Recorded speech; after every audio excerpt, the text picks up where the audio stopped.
Un gusto saludar a todos los presentes. Nosotros somos maestrantes en la maestría de enfermería de mención en cuidados críticos. El tema a tratar son complicaciones durante la ventilación mecánica. El integrante somos del grupo 4, la licenciada Darla Melo, el compañero Luis Bolaños, la compañera Pamela Vaca, la compañera Laura Guaiza, la compañera Valeria Túqueres y mi persona Gabriela Acosta. Como tutora, la licenciada Janet Mercedes Acosta.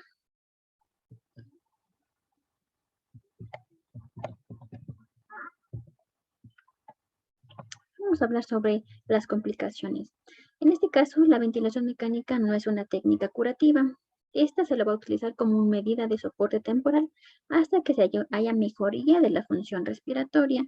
La ventilación mecánica tiene beneficios como también tiene complicaciones. Las complicaciones más se relacionan con la duración de la ventilación mecánica.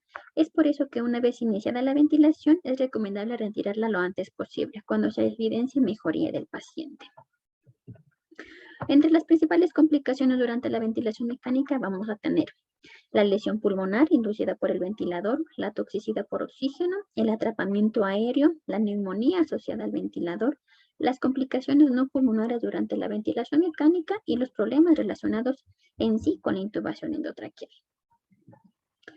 En las lesiones pulmonares inducidas por el ventilador, esta se va a ocasionar por una inadecuada ventilación mecánica, en donde va a haber dos problemas muy importantes, que son el traumatismo causado por presión excesiva y de igual forma el daño secundario a un estiramiento mecánico del parénquima pulmonar. En este caso tenemos el barotrauma.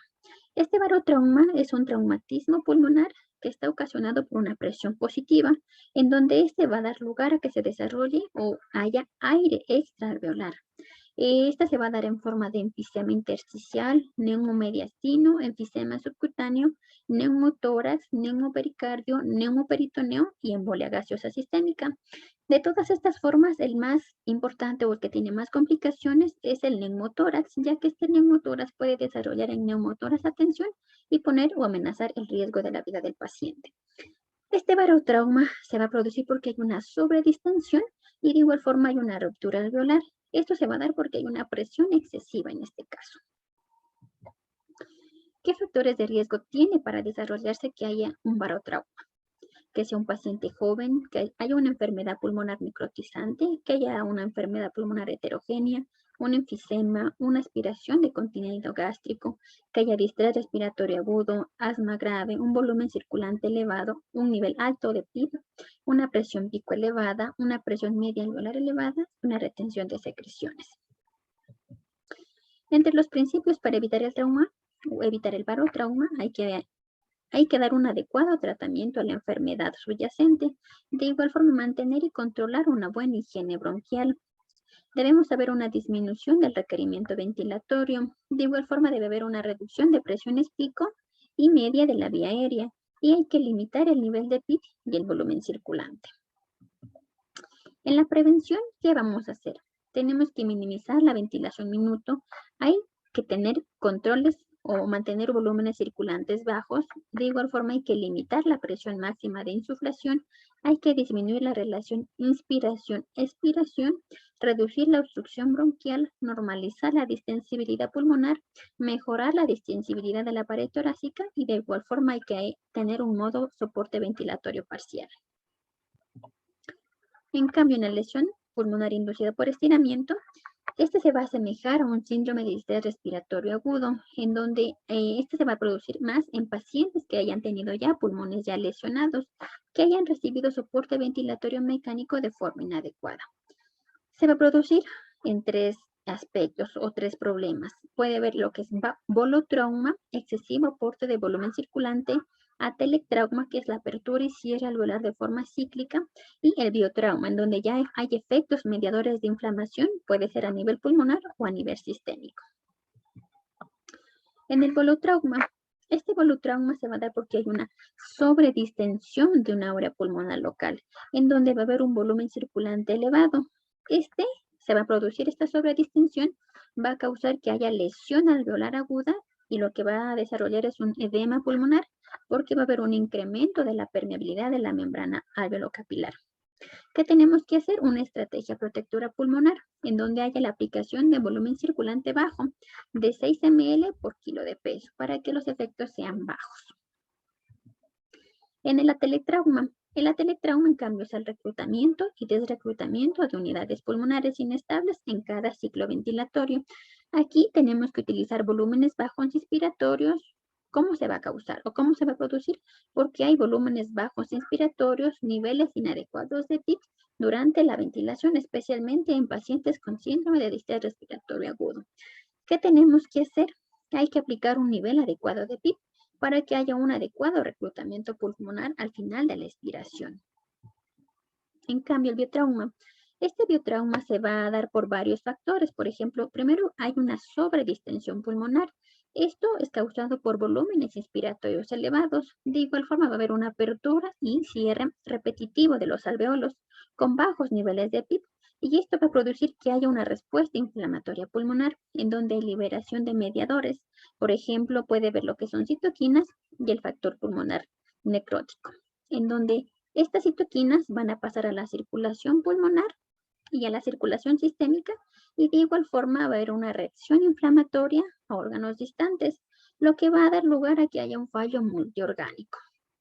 Aquí los bajos niveles circulantes de PIB y una PIB adecuada y unos volúmenes circulantes harán que la respuesta inflamatoria se reduzca y de igual forma la tasa de mortalidad. La toxicidad por oxígeno. La toxicidad por oxígeno, a ver, la toxicidad pulmonar. Una inhalación de altas concentraciones de oxígeno van a producir toxicidad, en donde va a haber formación de radicales libres, por ejemplo, el anión superóxido, el peróxido de hidrógeno, el ion hidroxilo. Esto van a ocasionar que hayan cambios ultraestructurales en el pulmón. Aquí una FiO2 mayor de 0.6 que dure más de 48 horas va ya a producir una toxicidad de oxígeno o una toxicidad pulmonar, especialmente en pulmones sanos o pulmones poco lesionados. De igual forma, una FiO2 elevada mayor a 0.7, este va a causar que haya telectasias por reabsorción, especialmente en pacientes que tengan pulmonares ya hipoventilados. ¿Qué tenemos que hacer? Que haya una PIB adecuada, una posición de cúbito prono. Esto van a ayudar que haya una mejoría de la oxigenación y van a reducir la FiO2 a un valor que no sea tóxico. En la toxicidad por oxígeno. En la toxicidad por oxígeno, esta va a ver lo que es la depresión de la ventilación. Aquí la retención crónica de CO2 y las inspiraciones altas de concentraciones de oxígeno puede aumentar la presión parcial de CO2. Hay unos mecanismos de hipercapnia que son tres. Hay que la descarga de CO2 desde la hemoglobina, la relajación de la vasoconstricción hipóxica y la supresión del estímulo hipóxico para respirar. El atrapamiento aéreo. El atrapamiento aéreo se va a dar por la hiperinflación dinámica, en donde va a producirse una autopic o PIC intrínseca. Esta va a generar que haya un vaciado incompleto de las unidades pulmonares al final de la inspiración. Aquí la magnitud del autopip va a depender de 4 factores, que son la distensibilidad pulmonar, la resistencia de las vías aéreas, el volumen circulante y el tiempo expiratorio. Esta se va a producir en 2 situaciones. Primero, en pacientes que tengan obstrucción, al final, la obstrucción en el flujo aéreo y sufran un colapso en la vía aérea durante la expiración. Y de igual forma en pacientes con ventilación con un volumen minuto elevado, un tiempo expiratorio corto y con dispositivos que incrementen la resistencia respiratoria. ¿Qué factores tenemos para que se desarrolle el autopic? Por ejemplo, tenemos un EPOC. Un EPOC, una enfermedad obstructiva crónica. De igual forma, una ventilación minuto con volúmenes elevados, en donde va a haber una frecuencia respiratoria alta, un volumen circulante elevado. De igual forma, va a haber lo que es una relación inspiración alta. Por ejemplo, va a haber un tiempo inspiratorio corto y de igual forma un flujo inspiratorio lento. El aumento de la resistencia de la vía aérea, por ejemplo, puede ser broncoespasmos o una vía aérea de pequeño diámetro. Un paciente que tenga una edad superior a 60 años y la distensibilidad pulmonar aumentada con constantes de tiempos más largas. ¿Qué estrategias debemos aplicar para evitar el autopic? Aquí hay que tener un flujo inspiratorio alto, que este va a cortar el tiempo inspiratorio y va a alargar el tiempo disponible de la inspiración. La prolongación de la inspiración puede lograrse mediante la ventilación con volúmenes circulantes bajos y unas frecuencias respiratorias lentas. De igual forma, la aplicación del PIB extrínseca de hasta un 80% del valor del autoPIB medida puede contrarrestarla y disminuir el esfuerzo para activar la válvula inspiratoria. Tenemos otro problema que es la neumonía asociada al ventilador. Esta neumonía es la que va a ser adquirida 48 horas después de la intubación endotraqueal. La neumonía más va a estar asociada a la presencia del tubo endotraqueal, no más a la ventilación, no más que en sí a la ventilación.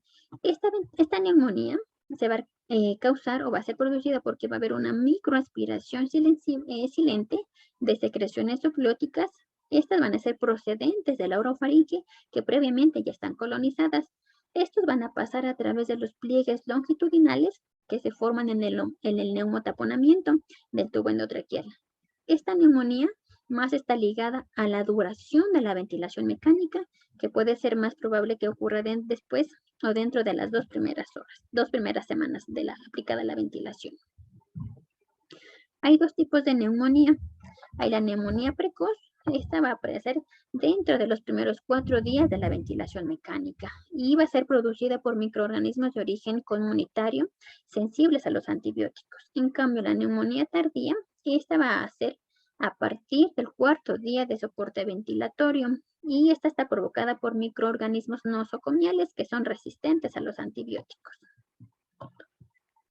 ¿Qué factores tenemos para que se predispongan al desarrollo de una neumonía asociada al ventilador? Puede ser una inmovilización, la posición supina, la gravedad de la patología, una enfermedad pulmonar subyacente, una intubación endotraqueal, una traqueostomía, la duración de la ventilación, condensaciones dentro del circuito ventilatorio, una presencia de sonda nasogástrica, una inmunodepresión, una malnutrición y una alcalinización gástrica. Para que sea una neumonía asociada al ventilador, tiene que cumplir 5 criterios. Primero, que haya la existencia o que el paciente tenga fiebre mayor a 38 grados centígrados. De igual forma que mediante exámenes de laboratorio hay una leucocitosis mayor a 10.000. Mediante la aspiración se ve secreciones traqueales purulentas. De igual forma que haya hipoxia y también mediante una radiografía de tórax que haya un infiltrado nuevo y persistente mayor de 72 horas y una confirmación microbiológica posterior. ¿Qué estrategias debemos de aplicar para prevenir esta neumonía? Debe haber una manipulación adecuada y apropiada de la vía aérea. Y la presión del neumotaponamiento debe ser de 20 a 30 centímetros de agua. Las ondas de aspiración deben estar protegidas. La aspiración continua de secreciones subglóticas. De igual forma, el cambio del circuito ventilatorio mayor a 7 días. La cabecera de la cama debe estar con una elevación mayor a 30 grados, una higiene estricta de manos, la alcalinización gástrica siempre y cuando sea un paciente de alto riesgo que pueda presentar sangrado digestivo. De igual forma, una limpieza y descontaminación orofaringe con clorhexidina y de igual forma reducir la duración de la ventilación mecánica en dependencia de la evolución del paciente y mejoría. ¿Qué complicaciones no pulmonares durante la ventilación mecánica se puede presentar? Como ya hemos visto que la ventilación mecánica en sí también produce lo que son complicaciones, pero de igual forma hay complicaciones extrapulmonares que se pueden dar durante la evolución del paciente. Por ejemplo, puede haber lo que son complicaciones cardiovasculares, como son las arritmias, tromboembolia venosa, problemas neuromusculares, de igual forma secuelas de la inmovilización, pueden ser lo que son escaras por presión, trastornos gastrointestinales, también puede haber lo que son alteraciones de la motilidad, infecciones nosocomiales como la sinusitis y problemas psicológicos, ya cuando hay dependencia del ventilador. ¿Qué problemas relacionados en sí a la intubación endotraqueal? Puede haber durante la intubación traumatismo de estructuras de la vía aérea, intubación del bronquio principal derecho, un broncoespasmo, una aspiración del contenido gástrico, una lesión medular, una hipoxemia y arritmias cardíacas. Mientras está colocado el tubo puede haber ulceraciones y necrosis de tejidos blandos, un granuloma laringotraqueal, de igual forma puede haber traqueomalacia, una fístula traqueoesofágica, necrosis de la mucosa traqueal, una herniación del neumotaponamiento, una ruptura del neumotaponamiento y daño del balón piloto. Y de igual forma, durante la extubación puede haber complicaciones como son ronquera, afonía, disfagia, laringoespasmo, edema de glotis, estenosis laringea y parálisis de las cuerdas bucales. Todo esto puede producirse durante el proceso de extubación.